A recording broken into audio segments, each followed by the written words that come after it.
아침에 이어서 성령에 대해서 좀 더 말씀을 드리려고 이어서 성경을 읽었습니다.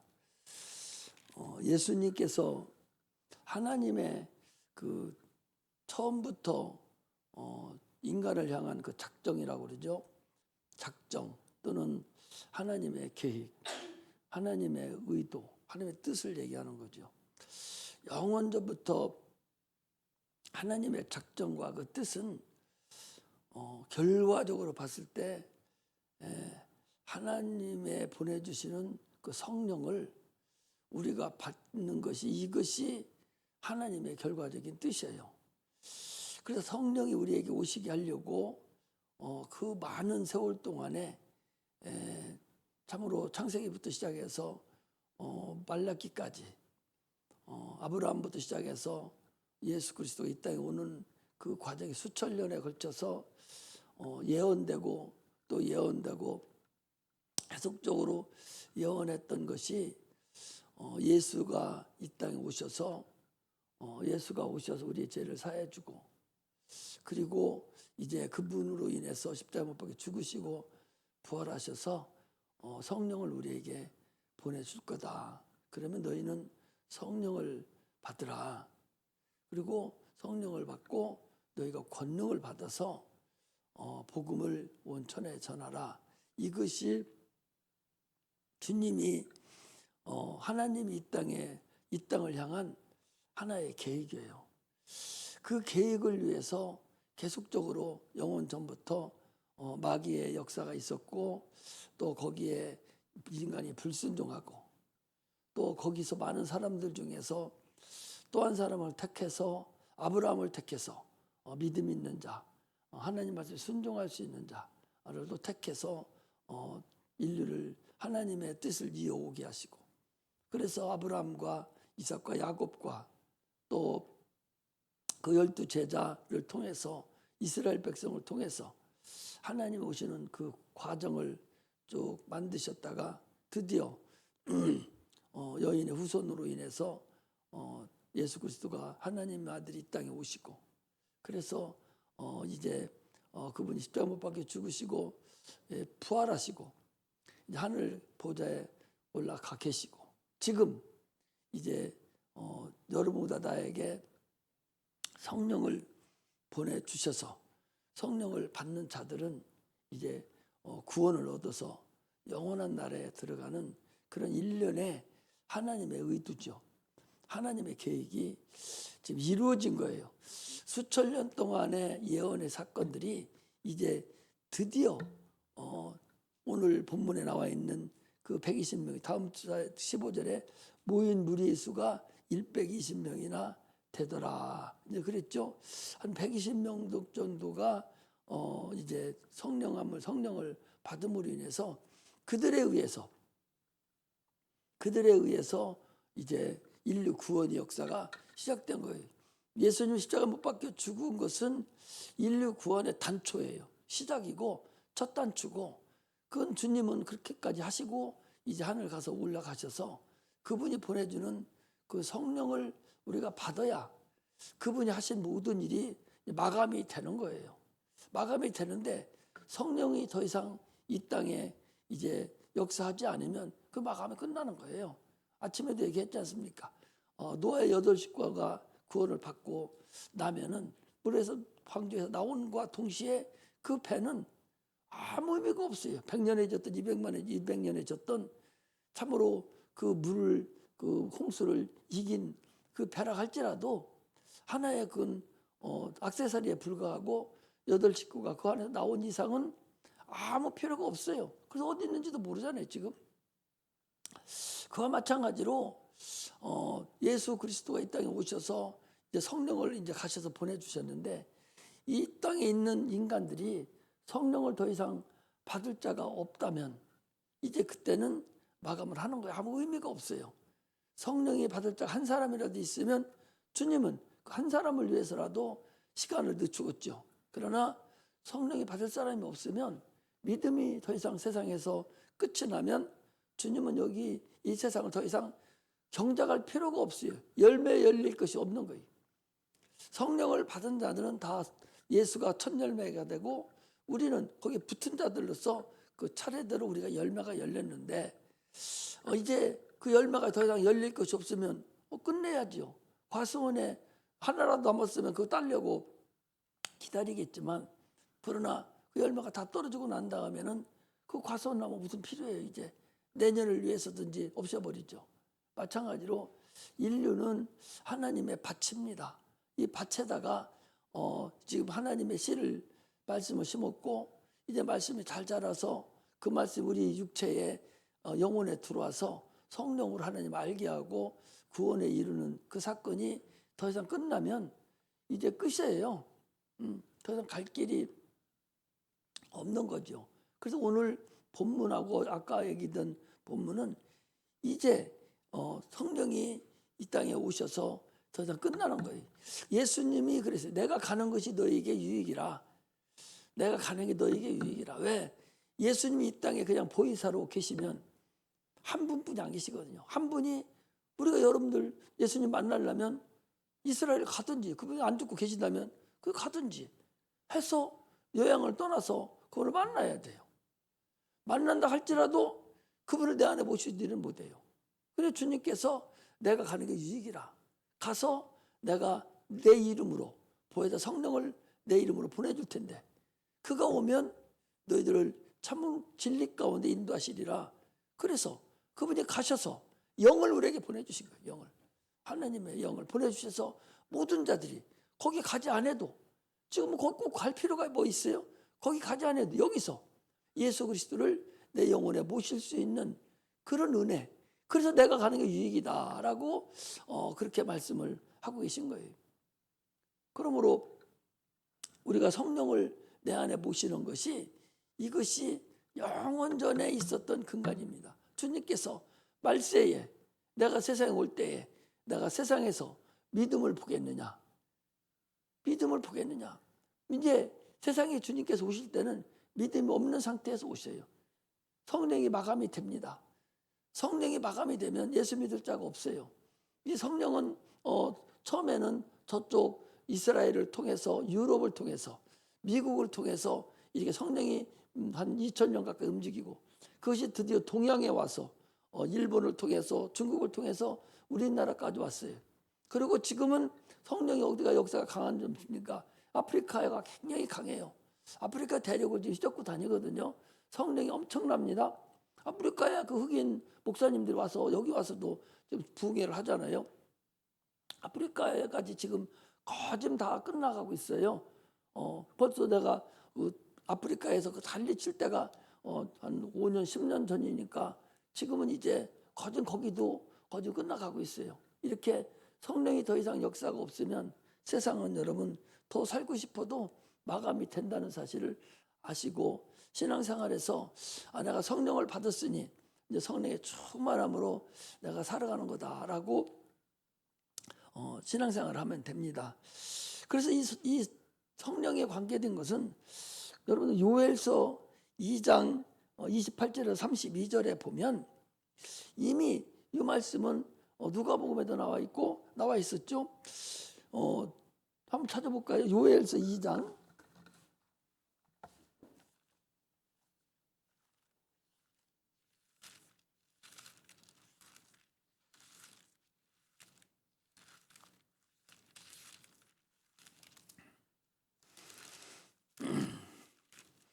요엘서에도 있고 누가복음에도 있죠. 요엘서 2장 28절 28절에서 거기 32절에 이미 성령이 임할 걸 예언했어요. 28절은 그 후에 내가 내 신을 만민에게 부어주리니 이게 성령을 얘기하죠. 너희 자녀들이 장래의 일을 말할 것이며 너희 늙은이는 꿈을 꾸며 너희 젊은 이상을 볼 것이며 그때에 내가 또 내 신으로 남종과 여종에게 부어줄 것이며 내가 이적을 하늘과 땅에 베풀리니 곧 피와 불과 연기 기둥이라. 여호와의 크고 두려운 날이 이르기 전에 해가 어두워지고 달이 빛같이 변하려니와 누구든지 여호와 이름을 부르는 자는 구원을 얻으리니 이는 나 여호와의 말대로 시온산과 예루살렘에서 피할 자가 있을 것이며 남은 자 중에 나 여호와의 기름 부음을 받을 자가 있을 것임이니라 해서 이미 성령이 이 땅에 임하실 것을 주님께서 말씀을 하셨어요. 그 말씀이 누가복음에 있어요. 나 누가복음 보겠습니다. 누가복음 4장에 보면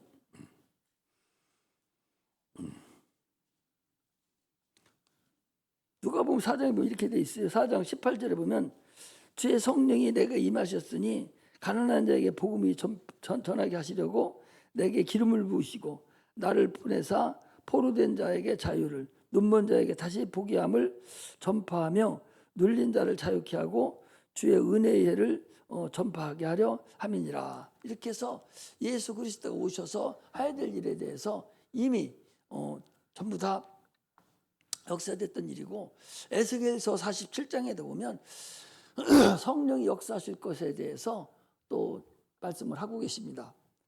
이처럼 구약에 있었던 사건들이 오늘날에 지금 그 그림자와 같은 것이 실상으로 나타나서 성령이 역사하고 있다는 사실을 우리가 알아야 됩니다. 오늘 마가의 다락방에 성령이 임하신 사건은 참으로 주님이 이제 가신 이후에 세상에는 주님이 안 계셔요. 만날 수도 없고 그들은 주님 만났던 사람들입니다. 주님과 동고동락을 같이 했던 사람이에요. 그 주님 계시던 그분이 지금 안 계셔요. 안 계시고 성령이 지금 임하시는 그런 사건을 오늘 우리에게 말씀하시는 거예요. 하나님은 전능하시고 복의 근원이에요. 그래서 하나님은 복 안 주시면 복을 못 받는 것이고 하나님이 복을 주시면 복을 받는 거예요. 하나님이 주신다는 복을 못 받을 자가 하나도 없습니다. 주신다고 하신 복은 하나님의 뜻대로 다 받을 수 있어요. 복을 받는데 어떻게 받아요? 그냥 하나님이 그릇이다 주는 것이 아니라 하나님 말씀에 순종할 때 그 말씀에 복이 있어요. 순종함으로 인해서 우리가 복을 받습니다. 그러므로 하나님은 전능하시기 때문에 한번 말씀하신 것을 반드시 이루시는 그런 분이라는 걸 알아야 됩니다. 그런데 많은 사람들은 인내가 부족해요. 한없이 인내가 부족해서 기다림이 없어요. 오늘도 500명이나 됐는데 다 가고 120명뿐이 안 남았지 않습니까? 그러니까 인내가 없는 거죠. 오늘날에도 많은 사람들이 기도하고 다 포기하고 맙니다. 아마 다니엘 같은 경우도 기도를 했는데 첫날 기도할 때 응답이 됐어요. 다니엘은 몰라요. 왜? 마귀가 응답을 갖고 오는 마귀가 지금 가로막고 있어요. 그럼 다니엘이 지금 어떻게 기도 첫날하고 말았어요? 21일 동안 계속 놓치지 아니하고 응답을 기다리면서 계속 기도한 거예요. 그렇게 기도할 때 가지고 내려올 때에 바사각군이라고 하죠. 그 마귀가 가로막는 것을 하나님께서 지금 응답이 안 되는 걸 보시고 군장을 보내서 그 쳐부시고서 응답을 가지고 내려왔다라고 성경은 얘기하고 있습니다. 그러므로 우리는 믿음을 가지고 기도한 것을 인내를 할 줄 알아야 됩니다. 인내가 너무 부족해서 아이고 하나님 응답 안 해준다고 금방 포기해버리고 많은 자들이 너무나도 많아요. 그러나 인내를 할 때에 하나님이 그 복을 받습니다. 신앙은 기다림이에요. 인내하는 겁니다. 인내하지 않고 어떻게 감당할 수가 있겠어요? 혈루증 여인이라는 사람은 참으로 믿음을 가지고 그 어려운 구멍, 어려운 상태죠. 말이 그가 혈루증은 문둥병자하고 같은 거예요. 피가 흘러내리는 병이기 때문에 그 병은 저주받은 병입니다. 문둥병은 감각이 없는 병입니다. 그 생명이 피에 있는데 피가 흘러내리니까 그게 저주받은 병이죠. 그래서 당시의 사람들은 혈루증 여인은 죄인으로 포함되기 때문에 사람들이 있는데 갈 수가 없을 사람이에요. 그럼에도 불구하고 그가 주님 만나려고 그 은혜를 받으려고 옷자락만 받아야 되겠다. 내가 얼굴도 못 보고 주님 옷자락만 해서 만지기만 하면 나는 낫을 것 같아. 그 얼마나 큰 믿음이에요. 얼마나 많은 사람들이 밀치기 달치기 하면서 예수님 옷을 만졌고 손도 만졌고 몸뚱어리도 막 지대고 했을 텐데 그런 사람들이 다 은혜를 받은 적 한 사람도 없다고 그랬어요. 오직 믿음을 가지고 옷자락만 만져도 은혜를 받겠다 하는 그 믿음 있는 그 혈류증 여인만 고침을 받은 거예요. 아니 신앙은요 바로 알게 돼 있어요. 아니 그가 혈로 근원이 딱 옷자락을 만지는 순간에 끊어진 거예요. 혈류가 딱 흘러던 내리던 피가 그냥 뚝 끊어진 거야. 본인이 알아. 본인이 알고 또 누가 알아? 예수님이 아시는 거예요. 누가 내게 손 댔느냐? 많은 사람들 모르잖아요. 누가 손 댔느냐? 아무도 안 돼. 다 됐어요. 제자들이 그러잖아요. 아니 선생님 여기 많은 사람 몰라요? 다 주님 만지고 됐었어요. 다 지대고 다 이랬는데 아니 그거 당연하잖아요. 아니다. 누군가 나에게 고의로 믿음으로 손댄 자가 있다. 그러니 그걸 본인은 알으니까 탁 무릎 꿇고 주여 나는 죄인으로소이다. 내가 그랬습니다. 주님이 즉시 그 칭찬한 걸 볼 수가 있어요. 우리 믿음은 그런 것이지 소뚜껑으로 사람 잡듯이 그냥 대충 하는 신앙이 아니에요. 나는 항상 여러분들에게 말씀드리고 싶은 것이 우리의 기독교, 우리의 믿음이 신앙이 그냥 실상이지 그냥 어쩔 수 없어서 그냥 다니는 그런 믿음이고 그런 신앙이 아니라는 걸 알아야 돼. 그래서 여러분들 예수를 믿어도 학교를 다니면서도 당당해야 돼요. 누구한테든지 내 신앙이 당당해야 돼요.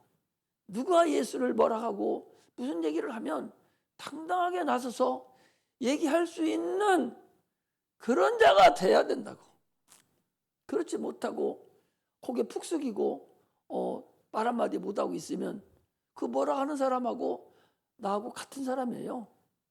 예수를 뭐라 하는데 그냥 앉아있으면 나도 예수를 욕하는 사람이랑 똑같잖아요. 무엇은 말하지 않는 것은 내가 같이 동조하는 거예요. 오늘날 그런 자가 얼마나 많냐 말이죠. 그런 자가 돼서는 안 됩니다. 아침에도 기도했잖아요. 기도할 때 권능들이 우리에게 오는데 기도는 여러분 노동이에요. 최고의 노동이 기도입니다. 육체적으로도 힘들지만 그 마음이 얼마나 마귀가 와서 조금 못하게 만들고 가진 생각을 갖다 주는 바람에 그야말로 전쟁터가 기도예요. 그거 한번 30분 하고 1시간 하고 10분 하려면 그거 잠깐 5분 하는 동안에도 그거 방해하잖아요. 못하게. 마음으로 생각으로 못하게 하잖아요. 사람들이 와서 딴소리 찝쩍거리고 다른 소리 들리게 해서 못하게 하잖아요. 최고의 전쟁터가 기도라는 걸 알아야 돼요. 기도 안 하는 사람은 전쟁에 친 거죠. 이렇게 기도를 함으로 인해서 주의 은혜를 받을 수 있고 많은 나에게 닥치는 것을 예수의 이름으로 힘을 얻고 승리할 수 있다는 걸 알아야 됩니다. 기도하지 않으면 천사 오지 않아요. 절대 천사 오지 않습니다. 왜? 천사가 있을 필요가 없잖아. 천사가 있을 필요가 없잖아요. 천사가 있을 필요는 심부름 하려고 왔는데 주인이 심부름을 안 시키는데 뭐하러 여기 있겠어? 오히려 그 천사가 미혹의 영이 된다는 것을 지난번에도 말씀을 드렸습니다. 그러므로 우리는 계속적으로 기도를 해서 많은 천사를 확보해서 바로 천국 가는 게 아니니 이 세상에서 육체를 가지고 적어도 한참 살잖아요. 그 사는 동안에 우리 육체 일을 또 감당해야 돼요. 그 육체를 뭐를 위해 감당하냐? 영혼을 위해서 육체를 쳐서 복종시켜서 주의 일을 감당하는 거예요. 내가 부자로 사는 거 왜 부자로 살아요? 주의 일 더 잘 감당하려고. 내가 좋은 직장에 들어가는 것도 내가 주의 일을 더 잘 감당하려고. 내가 모든 것은 그걸 액세서리예요. 이제 11조 얘기에 대해서 지금 만들었는데 수요일 날인가 금요일 날인가 한 달 정도는 해야 될 것 같아요. 그에 대해서 완전하게 11조에 대해서 완전하게 알아서 참으로 복받고 그렇게 했는데 복 못 받으면 하나님이 잘못됐죠. 그대로 해서 참으로 복 받는 그런 자가 돼야 돼. 예수 믿으면서 육체가 죽기 전에 살아가는데 하나님의 도움을 받아야 되죠. 아니 세상 사람만도 못하고 평안함이 없고 하면 어떻게 살아가요? 하나님 복을 받아야 돼. 하나님 능히 복을 준다고 그랬어요. 그러므로 우리는 반드시 신앙생활하면서 하나님의 복을 받아야 돼요. 그러려면 반드시 기도를 해서 많은 천사가 나에게 오도록, 그래서 그 천사를 활용해야 돼. 우리가 부리라고, 우리를 사용하라고, 우리가 사용하라고 보내준 종이 아니냐라고 말씀하셨듯이 사용할 수 있는 그런 자가 되어야 됩니다. 인간은 당초 타락하기 전에는 영감이 있었어요. 하나님을 알았다고. 그러나 타락함으로 인해서 영감이 죽었어요. 영이 죽었으니까 영적 감각도 당연히 없죠. 영감이 없으면 신앙생활 할 수가 없습니다. 영적인 존재인데 어떻게 신앙생활을 해요? 에덴 동산에서 불순종함으로 인해서 사람의 영혼은 죽었어요. 그러므로 영감이 없어졌어요. 영감이 없어지니까 육체의 감각으로만 사는 거, 이게 육감이라고 그래요. 현대인들은요, 육감만 사는 것이 아니라, 육감이 있는 것이 아니라 육감도 이제 없어졌어요. 오늘날의 사람들은 영감을 말할 것도 없고 육감도 없었어. 육체의 감각조차도 없어요. 왜? 문화문명이 이제 지배하기 때문에 문화문명이 육감을 아주 죽여버렸어요. 그나마도. 그래서 추위도 못타요.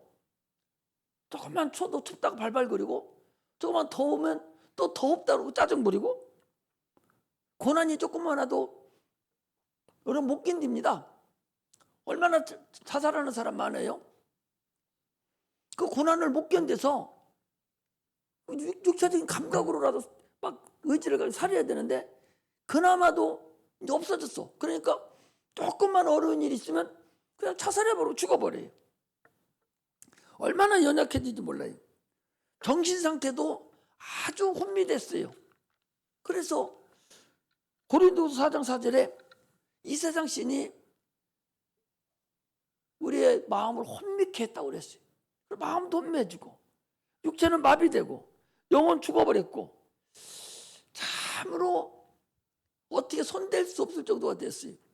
그래서 누가복음 1장 79절에 보면 예수님이 왜 왔느냐 하는 것이 나와요. 한번 찾아보세요.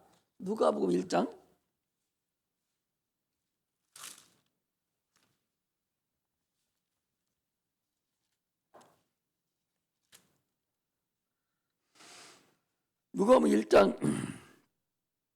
78절부터 보면 이렇게 돼 있어요.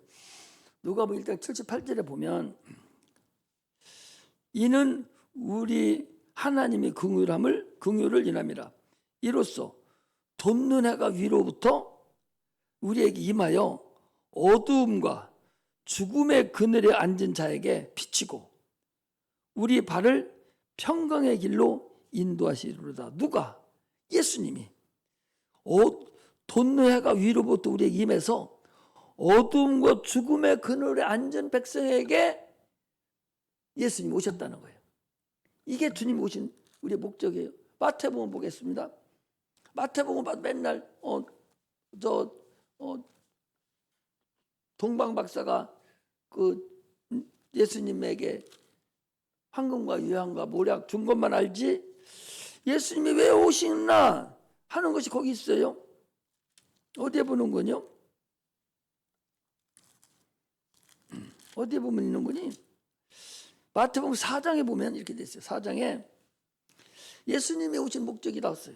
마태복음 4장 16절에 보니까 스불론 땅과 납달리 땅과 요단강 저편 해변길과 이방의 갈릴리요 흑암에 앉은 백성이 큰 빛을 보았고 사망의 땅과 그늘에 앉은 자들에게 빛이 빛이었도다. 예수님 오셔서 사망에 앉은 자, 그늘에 앉은 자들에게, 흑암에 있는 자들에게 큰 빛으로 주님이 오셨다고 성경이 이렇게. 그 전에 성경 볼 때는 나도 이거 그냥 이거 뭐야, 구약에서 예언했던 거, 이사야서 9장에 있는 거 이거 한 거네 그랬는데, 이제 다시 보니까 예수님 오신 목적이 거기 기록이 된 거예요. 예수님 오신 기록은 누가복음하고 마태복음만 나와 있어요. 근데 거기 분명하게 흑암에 앉은 백성에게, 여러분들과 우리가 다 흑암에 있는 거예요.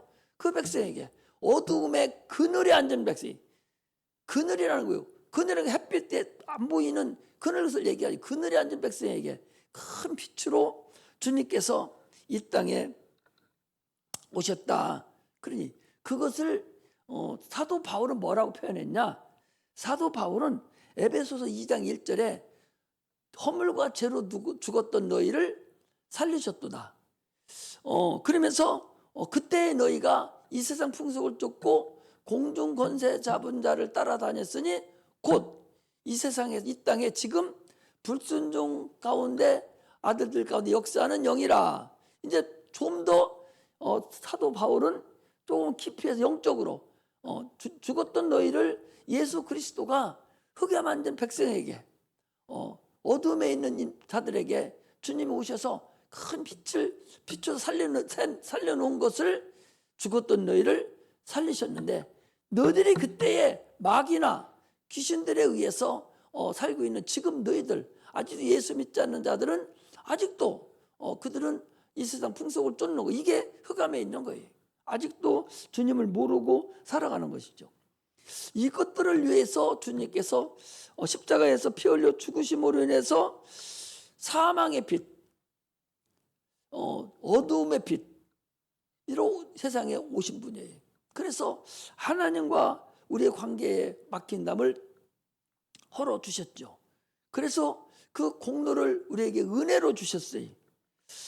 그리고 진리를 주시고, 그래서 침례를 받음으로 인해서 예수와 연합하게 하는 그 길을 주님께서 이루어 주시고, 그래서 예수를 믿고 구원을 받았어요.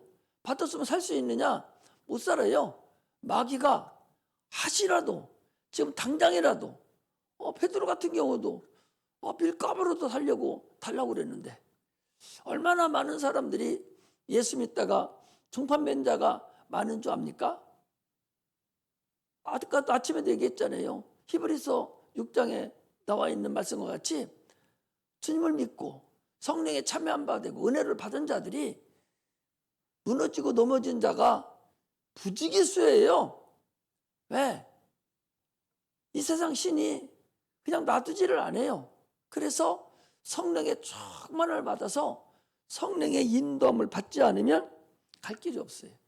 그래서 죽었던 영감을 다시 살려놨어요. 이제 살려놨기 때문에, 죽었던 영감을 살려놨기 때문에 이제는 성령의 인도함을 받아서 주님 부르시는 그날까지 계속적으로 육체를 가지고 살아가야 됩니다. 그러면서 죄를 감당해 줘야 돼요. 죄 남은 고난을 우리 육체를 쳐서 복종시켜서 끝까지 가야 돼요. 또 얘기하지만 예수님이 십자가 못 박혀 죽으시고 하늘 무대에 가시고 성령을 보내주셨지만, 그분이 죽기 전에는 한 사람도 구원받은 자가 없다니까. 반드시 그가 죽고 부활하고 난 다음에 그 공로를 받은 자들만 구원을 얻는 거예요. 그를, 예수를 이 땅에 내놓으신 마리아라 할지라도 예수를 믿고 구원을 받아야 되는 사람입니다. 마리아의 한 태를 타고 나온 그 형제들이라 할지라도 반드시 예수의 피와 그 은혜를 덧입어야 구원을 얻을 수가 있는 거예요. 구원을 얻은 자들이 살아가는 방법은 성령이 우리에게 임하지 않으면 불가능한 거예요. 반드시 성령을 충만하게 임어야 살아갈 수 있어요. 그걸 영감이라고 그래요. 영감은, 사람의 육감은 육체가 있어야 알듯이, 영감은, 내 영의 영감은 영만이 알 수 있는 거예요. 하나님의 사정도 성령이 알고, 영의 사정도 영이 알고, 육체의 사정은 육체가 알아요. 마찬가지로 우리가 영의 사정은 영이 알기 때문에 우리가 영이 살아가는 방법은 성령의 도움을 받지 않으면 불가능하다는 사실을 우리가 알아야 됩니다. 그러므로 우리 신앙생활은 대단히 어려운 것 같지만 성령만 받으면, 지난번에도 얘기했잖아요. 어떤 할아버지가 지금 뇌학과를 끌고 지금 높은 산이란다, 고개를 지금 올라가요. 그 너머가 자기 집이 있어. 그래서 많은 짐을 짓고 뇌학과를 끌고 지금 막 땀 흘리면서 막 조금씩 무거운 짐을 지고 올라가요. 거기에다가 발동기를 딱 달아서 윙 하고 가버리면 금방 넘어가듯이 우리의 삶이 그와 같은 거예요. 성령을 받지 않으면 신앙생활은 고행입니다. 무슨 저 목사는 시작만 하면 끝 없이 1시간씩 조래. 다른 데는 30분하고 20분 하면 끝난다는데 우리 김창호 목사는 왜 저런가 몰라. 나 못 다니겠어. 성령을 못 받으면 그래요. 그러니까 나한테 와가지고 목사님 어떻게 조금 짧게 할 수 없어요? 시작해서 12시에 땅 하고 끝나면 좋겠는데 어디 조금 끊어낼 때 있어요? 그래서 어디 뭐 조금 찬양도 좀 짧은 걸로 좀 해서 금방 끝나게 하세요. 이런다니까요. 아니 찬송 성령이 역사하는 대로 찬송을 불러야지 5절 부를 거 3절 때 역부로 찾아서 불러요? 천천히 불러야 될 것을 아주 빨리 막 그것도 그냥 우리가 해서 편곡해서 그냥 빨리 불러보고 빨리 끝내? 그리고 순서도 빼고서 그냥 바로 12시 땡 하면 끝내줘? 이게 왜 그러냐? 성령을 못 받아서 그래. 성령을 받으면 이 시간같이 좋은 시간이 어디 있어요? 이 시간같이 내 영혼이 밥 먹고 사는 기일이 언제 있느냐고.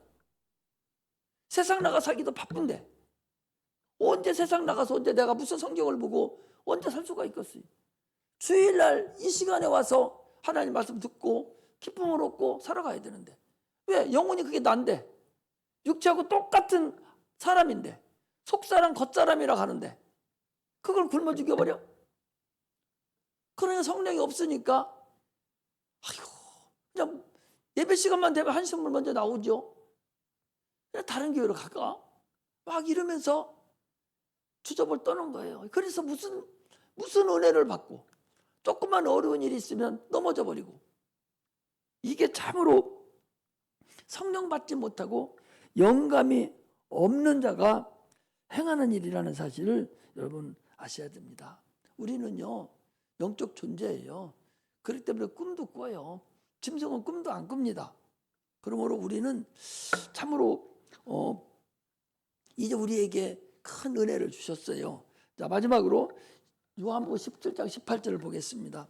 17장 18절 한 절을 보겠습니다. 아침에 말씀한 것 같아요. 자, 17장 18절 시작.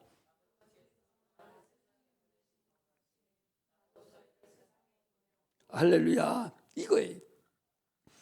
하나님 아버지께서 예수를 세상에 보내셔서 자기 일을 다 감당하고 성령을 죽으시고 부활하셔서 성령을 감당하는 그런 아버지 일을 감당했던 것 같이 이제 예수가 우리를 보내신 거예요. 뭐 하라고?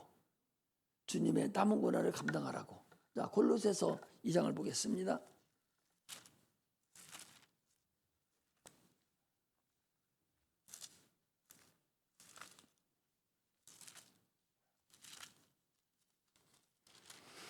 골로새 2장 24절. 내가 이제 너희를 위하여 시작. 내가 이제 너희를 위하여 골로새 1장 24절. 골로새 1장 24절 시작. 내가 이제 너희를 위하여 받는 괴로움을 기뻐하고 그리스도의 남은 고난을 그의 몸된 교회를 위하여 내 육체에 채우느라. 이거예요. 주의 남은 고난을 우리 보고 감당하시게 하려고 아버지가 나를 세상에 보내신 것 같이 나도 너희를 이 음부 세상에 너희를 보내노라, 그 얘기입니다. 그러므로 우리가 할 일은요, 예수님께서 성령으로 우리를 보내시고 성령으로 아버지의 일을 다 감당하신 것 같이 우리도 성령으로 주의 남은 고난을 감당하고 성령으로 주의 일을 우리가 감당을 해야 돼요. 그래야 주의 일을 우리가 다 감당하는 겁니다. 그러므로 우리는 여기 예수님께서 몇 날이 못 돼요, 내가 너에게 성령을 보내리라. 아니 내가 갈 때 내가 열흘 만에 10일이 되면 내가 성령을 보내줄게. 그러고 갔으면 얼마나 좋겠어요? 몇 날이 못 되면 내가 성령을 보내준다고. 그래 놓고서는 밑도 끝도 없는 거 아니요. 그러니까 500명이나 있다가 다 갔어요. 아마 10일 딱 되면 내가 그날 성령 보내주겠으면 500명 다 있을지도 몰라요. 이게 하나님의 일이에요. 그러면 언제 올지 모르는 거예요. 그러니까 그들이 기다린 거예요. 오늘날 우리도 동일하게 기도하면 언제 올지 몰라. 하나님의 때와 하나님의 때가 됐을 때 그 기다리는 거예요. 이게 우리의 신앙임을 우리가 아시고, 초대교회에 11째 되는 응답했듯이 우리가 기도하는 것도 그렇게 동일하다는 걸 알아야 됩니다. 그러므로 영적인 문제를 해결해야 육체의 불안도 초조도 근심도 걱정도 이런 게 없어져요. 영적인 문제가 여러분 해결 안 되면 육체적인 문제 그거 견디지 못해. 세상이 그렇게 만만하지 않다고 그랬잖아요. 그러므로 영적인 문제를 딱 해결하면은 세상 문제는 그냥 그건 식은 죽 먹기가 얼마나 쉬워? 응? 뜨거운 건 어렵잖아. 식은 죽 뭐 그냥 퍼 넣기만 해요. 씹을 필요도 없어. 식은 죽은 그냥 숯불로 넣기만 하고 넘기기만 하면 되는 거고, 식은 죽 먹기가. 마찬가지로 우리가 성령만 받으면 참 춘모양이네. 성령만 받으면 식은 죽 먹기요, 신앙생활하기가. 그러므로 성령을 충만함을 받아서 참으로 더 깊은 곳으로 말씀을 찾아서 하나님의 호명한 진리를 깨닫는, 그래서 주의 일을 잘 감당하는 그런 은혜가 임하시기를 주의 이름으로 축복합니다. 기도하겠습니다. 하나님,